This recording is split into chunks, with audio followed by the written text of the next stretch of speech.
कमरे की घड़ी अब भी 1:43 पर अटकी थी। आरव अब शांत था, पर भीतर कुछ बदल रहा था। वो धीरे धीरे याद कर रहा था।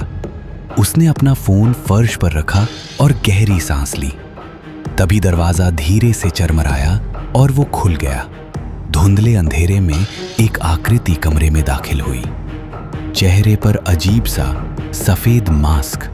वो शख्स पास आया, बोला, सब्जेक्ट 07, अब टाइम है फाइनल स्टेप का। आरव चुप रहा। मास्क पहने शख्स को अब भी यही लग रहा था कि आरव सब कुछ भूल चुका है, पर वो नहीं जानता था आरव की यादें लौट रही थीं एक एक करके। आरव अब उसे पहचानने लगा था। उसकी आवाज, उसकी चाल। मास्कमैन पास आकर कुछ फॉर्म चेक करने लगा और तभी आरव को उसके हाथों की उंगलियों पर हल्की सी निशानी दिखी, वही काली रिंग जो आशना पहनती थी। आरव अब और बर्दाश्त नहीं कर सका। उसने झपट कर मास्कमैन की ओर हाथ बढ़ाया और मास्क खींच दिया। मास्क जमीन पर गिरा और सामने जो चेहरा था वो उसकी अपनी गर्लफ्रेंड आशना का था। तू आशना? वही जो कभी उसकी दुनिया थी, पर अब उसकी आंखों में मोहब्बत नहीं, एक वैज्ञानिक क्रूरता थी। दरवाजा अभी खुला था।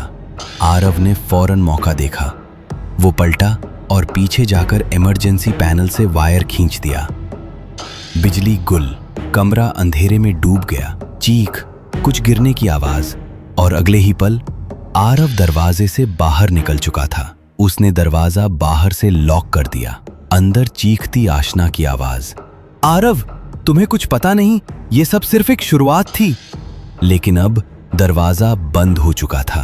कुछ देर बाद आरव पुलिस को लेकर उसी जगह लौटा, एक पुरानी सी बेसमेंट लैब जहां से सब शुरू हुआ था।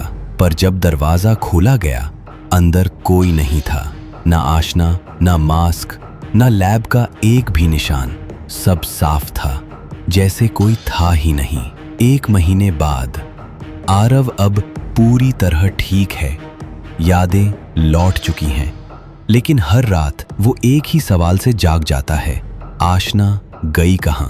उसके लैपटॉप पर एक मेल आता है, कोई सेंडर नहीं, सिर्फ एक line, the next loop has already begin.